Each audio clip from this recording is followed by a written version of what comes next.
Queridos alumnos y alumnas, bienvenidos a una nueva clase de Equilibrio en Redes.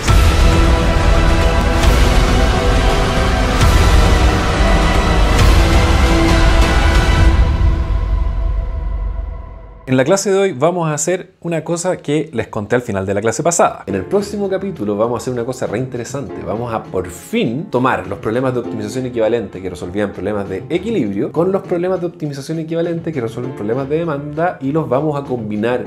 Así que sin más preámbulo, comencemos. Capítulo 10.1. Modelos combinados de distribución y asignación.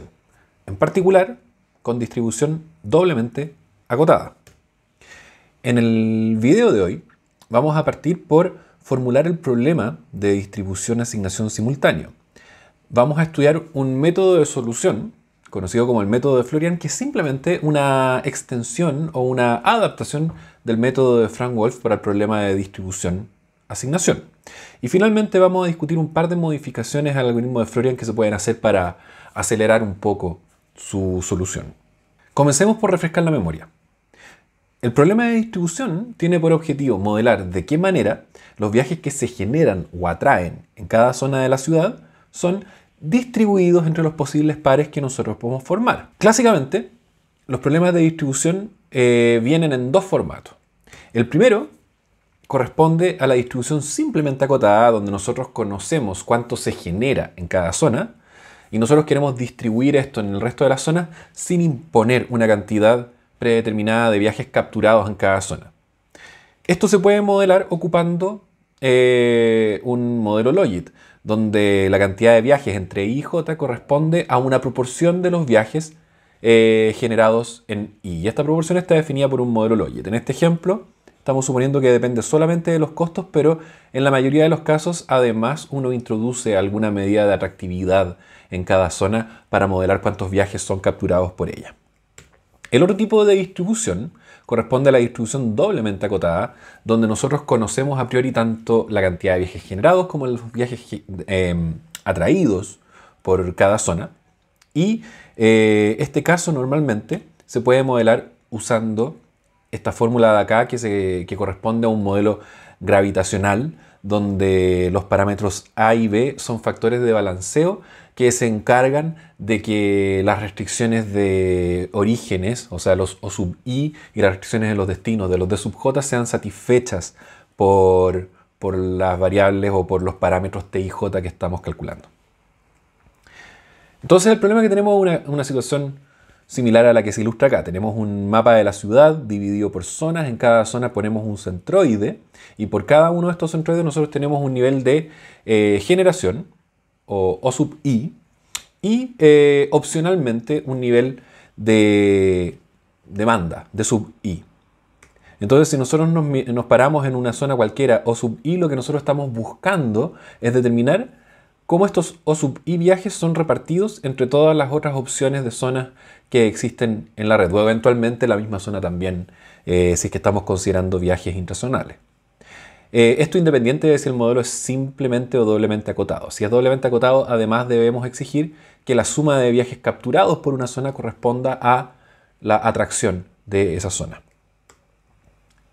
Entonces, lo que nosotros estamos tratando de definir es esta matriz T y J de viajes entre la zona I y la zona J. Independiente del caso, los valores de T y J van a depender de alguna manera del costo que existe de viajar entre I y J. Los modelos de distribución, independiente del tipo que sean, relacionan la cantidad de viajes predichos entre un par y J con el costo que existe por viajar entre I y J. Ese costo es C y J, que se ilustra ahí.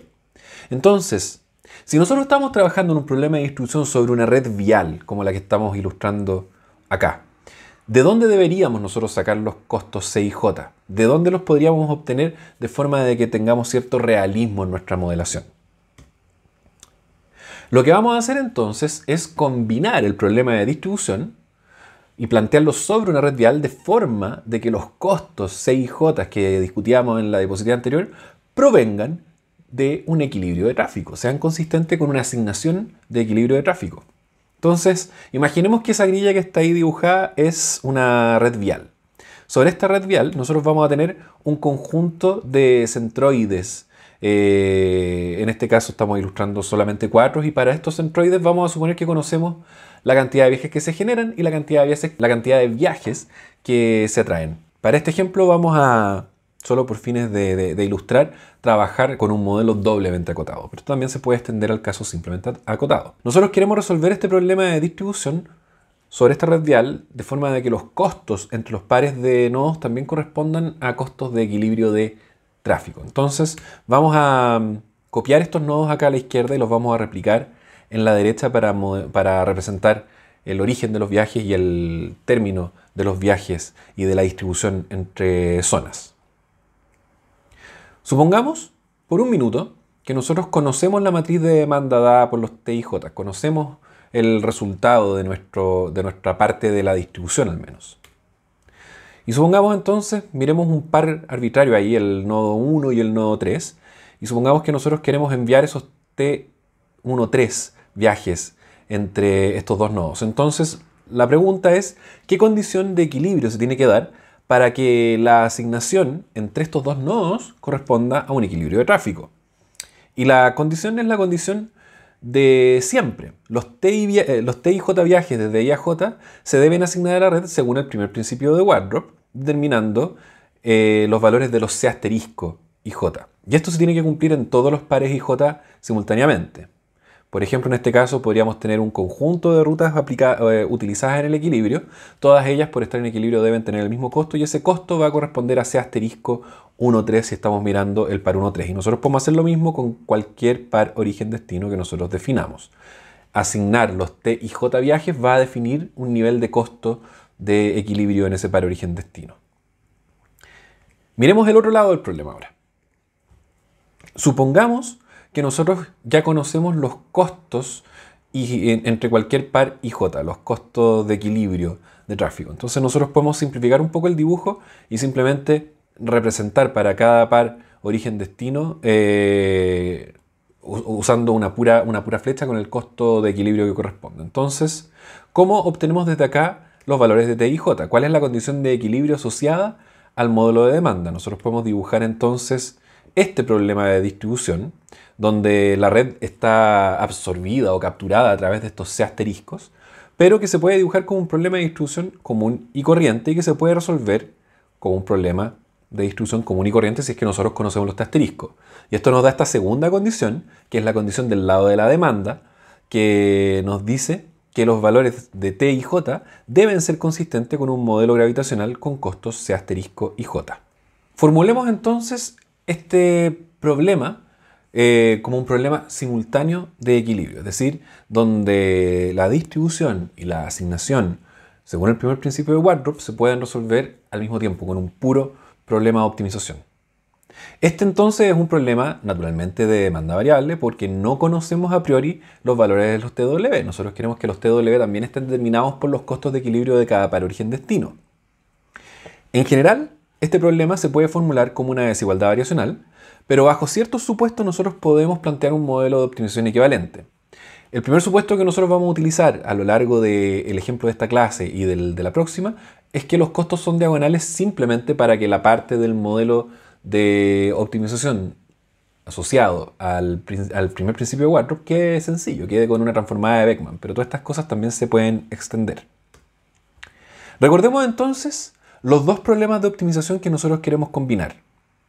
Y pongan atención acá y traten de adivinar cómo va a quedar este modelo si nosotros tratamos de combinar los dos modelos que vamos a ver ahora. El primer modelo es el modelo de distribución de viajes que para este ejemplo va a ser doblemente acotado. El modelo de distribución doblemente acotado se puede formular de la siguiente manera: la minimización del costo total de la solución más el término de entropía, todo esto ponderado por un peso relativo básicamente, sujeto a que la cantidad de viajes que se generan en un nodo están obligados a ser repartidos hacia el resto de la red y que la cantidad de viajes que son atraídos en un nodo tienen que provenir desde todos los demás nodos de la red. Y la solución de este problema, como ustedes ya saben, corresponde a un modelo gravitacional. Este es el primer problema de optimización que nosotros queremos combinar. El segundo problema de optimización, ustedes lo conocen mejor todavía que este, es el problema asociado al lado del equilibrio de tráfico y es una transformada de Beckman. minimizar la suma de estas integrales, que hay una asociada a cada arco de la red, sujeto a el dominio omega que nosotros conocemos bien también. Y sus condiciones de optimalidad equivalen a las condiciones de equilibrio de Walrop. Entonces nosotros queremos combinar este modelo con el anterior. ¿Y cómo los combinamos? Es casi obvio. Miren primero el dominio de este problema. El dominio de este problema es evidente. Es la combinación de los dos dominios de los dos problemas anteriores. Fíjense que acá están las restricciones que definen una distribución factible, y de aquí para abajo están las restricciones que aseguran que el flujo asignado en los arcos y en las rutas de la red también sean factibles. Y en la parte de acá arriba, lo que tenemos es, por acá tenemos la transformada de Beckmann y por acá tenemos el término de entropía del modelo de distribución. Y si se fijan, lo único que no estamos considerando en este modelo era el término de los costos totales en el problema de distribución. Entonces, de esa manera ustedes pueden intuir o adivinar cómo se puede construir cualquiera de estos modelos en general. La única cosa que tienen que recordar es que si es que en el modelo de demanda existía un término que sumaba los costos totales y ustedes quieren agregarle la dimensión de equilibrio de tráfico al problema, ese término de los costos totales ustedes pueden reemplazarlo por el término de la transformada de Beckmann. Entonces, este de acá es el modelo combinado que resuelve los dos problemas al mismo tiempo. Estudiamos este modelo y convenzámonos de que en verdad hace lo que les estoy diciendo que tiene que hacer. Vamos a primero revisar sus condiciones de unicidad. En primer lugar, vamos a tomar esta función objetivo y derivarla con respecto a TW. Recuerden que el primer término de la función objetivo era Beckmann, así que cuando derivamos con TW ese término muere y nos queda solamente el término que era 1 partido en beta por la entropía. Y ustedes saben que la derivada de la entropía es un logaritmo. Y si no lo sabían, verifíquenlo, porque lo hemos ocupado ya antes y lo vamos a seguir ocupando un montón. Entonces esta es la primera derivada.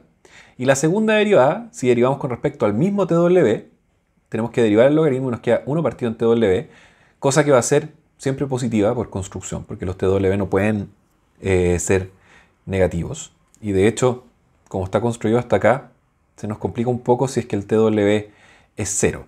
Pero bueno, no nos preocupemos de eso. Supongamos que el TW es siempre estrictamente mayor que 0.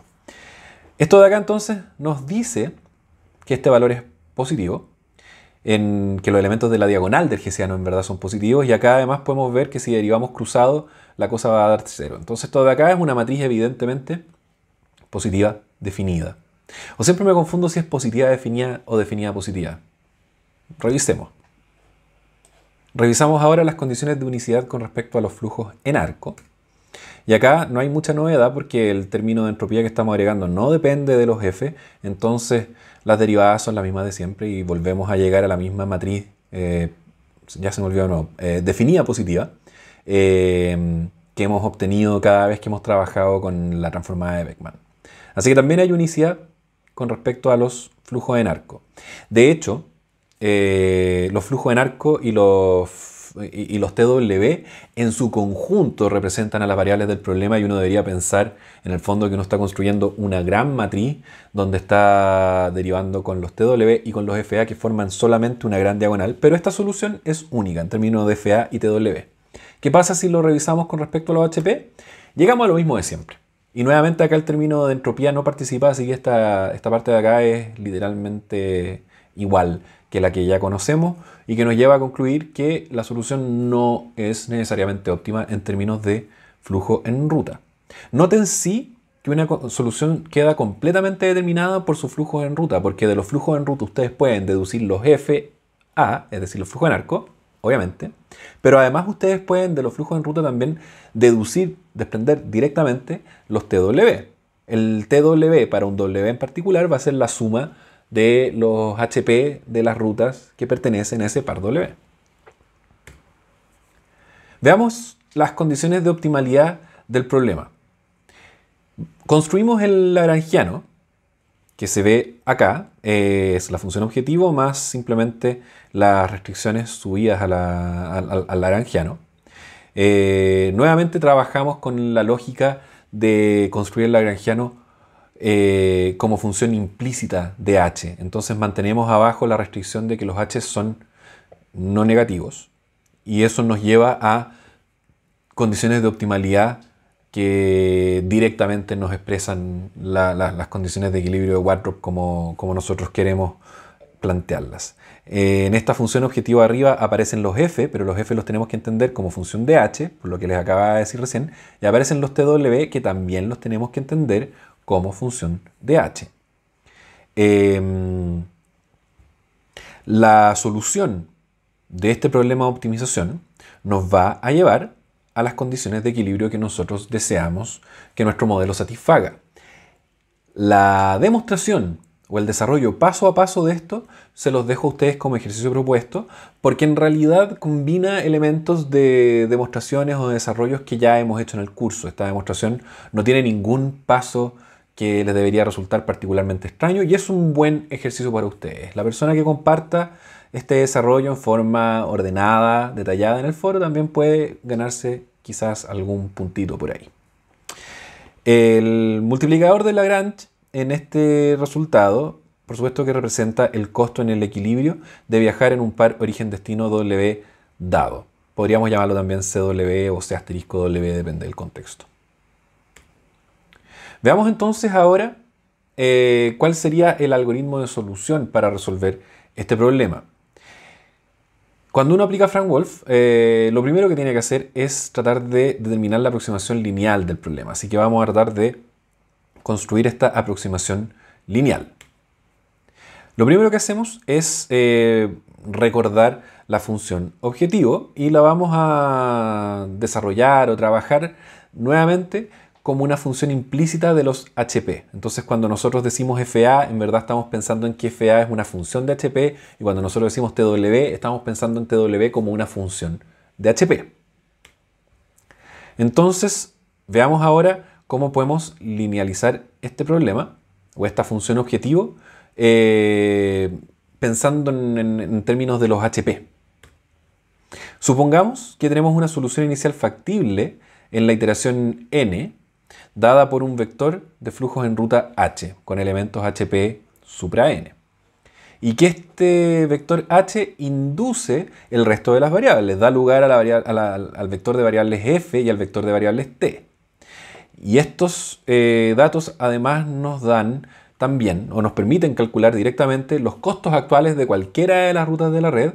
Incluso si nosotros miramos un par origen-destino, en particular un par W en particular, nosotros podemos comparar las rutas que lo conectan y podemos también determinar cuál es la de menor costo. Entonces nosotros conocemos todas estas cosas concretamente con los datos de la iteración n a partir del vector h de flujos en ruta de la iteración n.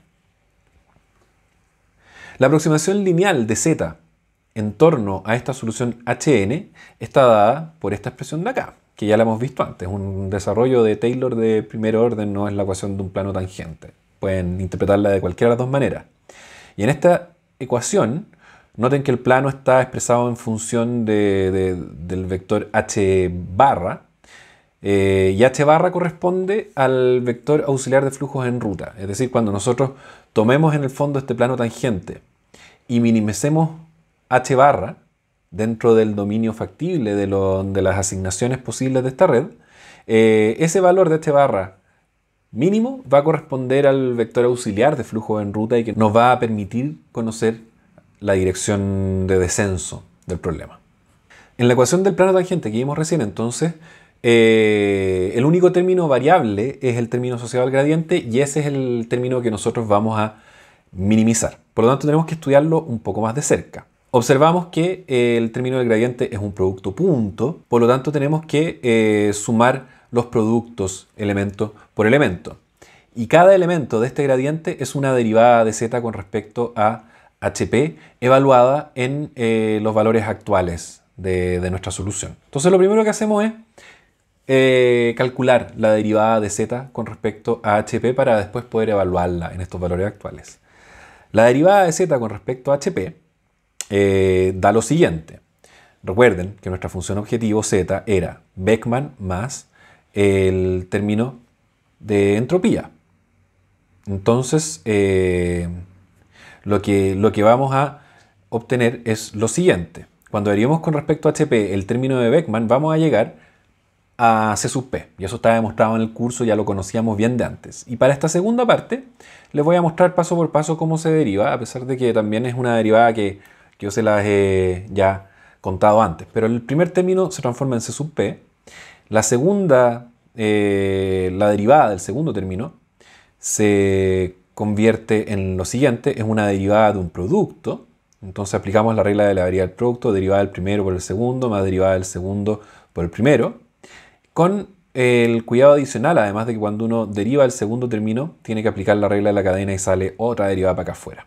Y si ustedes se fijan, acá estamos sumando para todos los W, esta cosa de acá adentro, que queda, esto de acá, TW se cancela, queda un 1, se cancela con ese 1, entonces queda un puro logaritmo de TW multiplicado por esta derivada. Y esta derivada, piensen en qué significa. Estamos diciendo cómo afecta al flujo de un par W el flujo de una ruta cualquiera.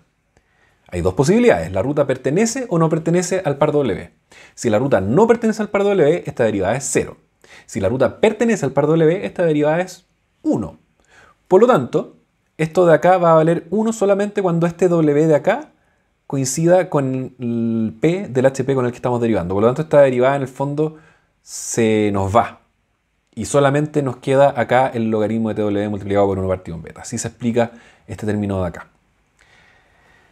Lo reemplazamos arriba, evaluándolo además en la solución actual. Es decir, si nosotros tenemos C sub P y TW, pero nosotros lo estábamos evaluando en la solución en el vector HN, recuerden que el vector HN nos permite conocer el valor del costo de la ruta P en la iteración N y el valor de la demanda del par W en la iteración N. Entonces le agregamos estos índices N a nuestra función objetivo y llegamos a este problema de acá, esta minimización de acá. Y para entender bien esta minimización la vamos a primero graficar y después vamos a hacer un desarrollo también un poco más formal. Pero esta es la función objetivo que escribimos en la diapositiva anterior y tenemos que tratar de minimizarla escogiendo estos valores de HP barra en forma óptima. Y esos HP barras tienen que cumplir que satisfagan las restricciones del dominio que habíamos definido anteriormente. Entonces, dibujemos un par W cualquiera de este problema para entender bien qué es lo que está pasando. Tomemos dos nodos cualquiera, dibujemos algunas rutas conectándolo. Vamos a ilustrar con solo 3 rutas, pero obviamente esto vale para cualquier cantidad de rutas que nosotros queramos considerar. Sobre este par origen-destino se van a asignar T barra sub W viajes. T barra W no es todavía conocido, va a ser consecuencia de los H barra que nosotros escojamos. Pero lo que sí sabemos es que estos T barra W se tienen que repartir entre las rutas disponibles y que el flujo de cada una de esas rutas disponibles va a ser uno de los H barras. Los llamamos H1, H2, H3 porque son 3 rutas y vamos a suponer que son 3 para esta ilustración, como les dije ya recién. Además, noten que el costo asociado a este sistema va a corresponder a la suma de los HP por este paréntesis de acá. Entonces ese valor de este paréntesis pasa a ser el costo asociado de cada una de esas rutas. Dibujamos o anotamos encima entonces el costo de cada una de esas rutas. Y acá entonces debería resultar bastante claro cuál es la estrategia que nos permite elegir al menos los H, suponiendo que el TW todavía no lo estamos optimizando. Pero si estamos optimizando los puros H, nosotros sabemos que para cualquier TW barra que nosotros consideremos, nos conviene elegir de estos H solamente el que posea un menor valor asociado al costo de su ruta y por esa ruta enviar todo. En otras palabras, ver cuál de estos de acá, cuál de estos valores es mínimo y enviar por ahí todo el costo. Noten que si nosotros además queremos elegir el menor de estos valores, como tenemos una suma que depende solamente del par W, tenemos una suma constante, tenemos un término constante agregado a todos. Por lo tanto, lo único que tenemos que comparar son los costos. ¿Y cuál es la ruta de menor costo? La ruta mínima. Nosotros tenemos que entonces elegir de todos estos la que sea la ruta mínima y por ella enviar todo el flujo H. Entonces la solución óptima va a enviar T barra W por la ruta de menor C sub P, dado los valores de la iteración N. Nosotros entonces podemos olvidarnos de las verdaderas rutas que habían detrás y volver a simplificar el problema con una pura flecha conectando al par W, con su costo equivalente de C asterisco WN, es decir, el menor de todos los Cs que nosotros teníamos, que es por donde vamos a enviar el flujo, más esta constante, que era la misma para todos, y eso lo vamos a definir como dW supra n, que es una especie de pseudo costo asociado al par W. Entonces, para resolver este problema, lo que nosotros tenemos que hacer es encontrar la distribución óptima de los T barra W, dado que el costo de cada par W está dado por este valor de acá que hemos llamado dW supra n. Y ese problema de distribución a mínimo costo es una especie de distribución todo o nada, también la podemos imaginar, corresponde al conocido problema de Hitchcock. Déjenme mostrarles esta misma idea de otra manera. Dado lo que nosotros observamos antes, y era que todo el flujo HP en un par W dado se va a ir por el de la ruta de menor costo, nosotros podemos inmediatamente a todas las alternativas cambiarle su costo, su parte del costo C, por el costo de la ruta mínima sin alterar la función objetivo.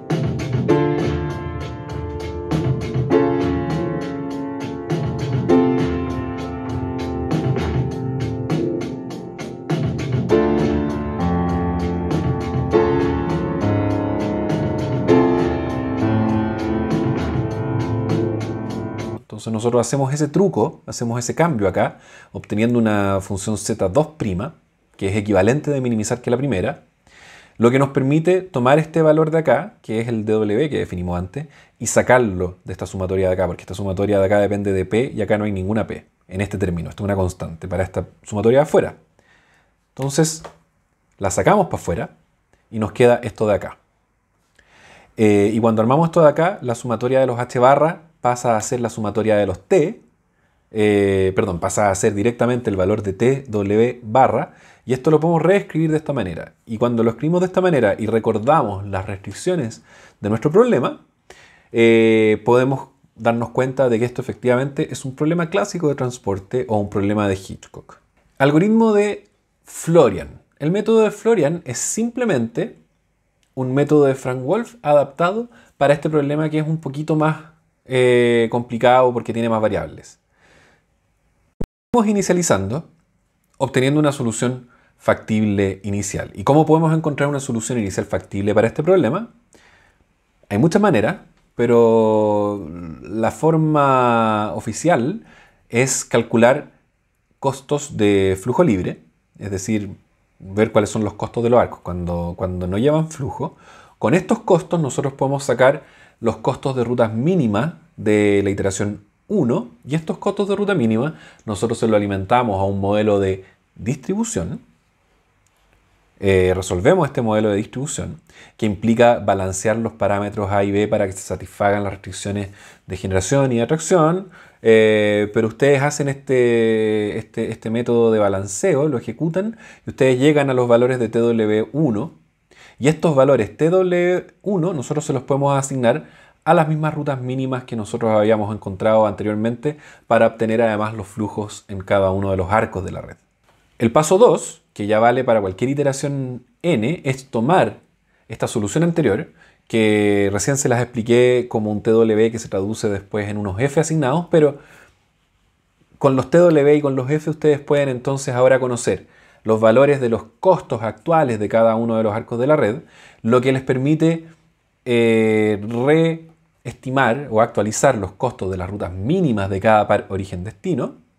Y ahora viene la fase de aproximación lineal, que lo que hace es calcular este pseudo costo que definimos en las diapositivas anteriores, que ya habíamos llamado dW supra n, y con esos valores de dW supra n podemos resolver el problema de Hitchcock para obtener la distribución, es decir, los T barra W, y a partir de los T barra W, asignándolos a las respectivas rutas mínimas, nosotros podemos finalmente obtener los valores de los F sub A, de los flujos en los arcos. Todo esto en un contexto de aproximación lineal. Todo esto como solución auxiliar que nos va a permitir determinar la dirección de descenso, haciendo la diferencia con la solución actual. Pasamos después a la minimización unidimensional. donde ustedes tienen que determinar el valor óptimo de lambda para utilizar como paso de descenso. Y esto de acá se hace basándose en que los flujos de la iteración n+1, los flujos de la próxima iteración, son los flujos de la iteración actual más lambda por la dirección de descenso, que es la diferencia entre el valor auxiliar que calculamos en la fase de aproximación lineal, menos el valor actual. Y obviamente esto de acá también es cierto para los TW. Cuando nosotros tenemos los TW, también tenemos que hacer TWN más lambda por esta diferencia para obtener el valor en la iteración n+1 de los t. ¿Sí? Pero esto es simplemente tomar la función objetivo y reemplazar los valores de las variables en la próxima iteración como función de lambda. El próximo paso consiste en actualizar los flujos y después ejecutar un test de parada que puede ser basado en cualquiera de los criterios tradicionales que ya hemos visto en este curso. Veamos algunas modificaciones que podemos hacer al algoritmo de Florian para hacerlo más rápido o más fácil de resolver. El primer algoritmo se conoce como el algoritmo de Evans, que es idéntico al de Florian, solo que, a ver, ese tilde está de más, arreglémoslo. Solo que en la aproximación lineal vamos a reemplazar Hitchcock por un modelo gravitacional. Y después, al igual que en el algoritmo de Florian, se asignan los t/n a rutas mínimas para obtener los f barra. Este algoritmo suele converger más rápido que el de Florian. Entonces, en vez de resolver una distribución todo o nada, resolvemos una distribución verdadera. Con eso obtenemos una dirección de descenso que no es la misma de la aproximación lineal clásica, pero que también sirve como descenso y también nos sirve para acercarnos a la solución que estamos buscando. La aproximación de Horowitz corresponde a una simplificación adicional que nosotros podemos hacer, que consiste en decir en la fase de minimización unidimensional que nos podemos olvidar de la parte de demanda de la función objetivo. Es decir, nosotros tomamos la función objetivo asociada al problema diagonal de Beckmann clásico y nos olvidamos de la parte de la demanda.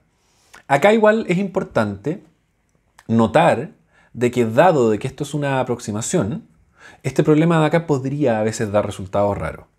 Me ha pasado en ejercicios resueltos con el curso que el lambda en esta parte de acá pueda dar negativo. Y eso es porque esto es una aproximación. Esto de acá debería servirnos para acercarnos o para estimar el lambda, pero a veces al olvidarse los términos de demanda, podríamos encontrarnos con comportamientos extraños. Frente a eso, bueno, no hay que ocupar esa aproximación si es que nos pasa eso. Pero la verdad es que yo sospecho que con datos más realistas esta aproximación funciona bien y que por algo está recomendada en la literatura. Con eso entonces terminamos este video y sin alargarlo más, lo cortamos y pasamos directamente a la segunda parte de la clase de hoy. Nos vemos inmediatamente.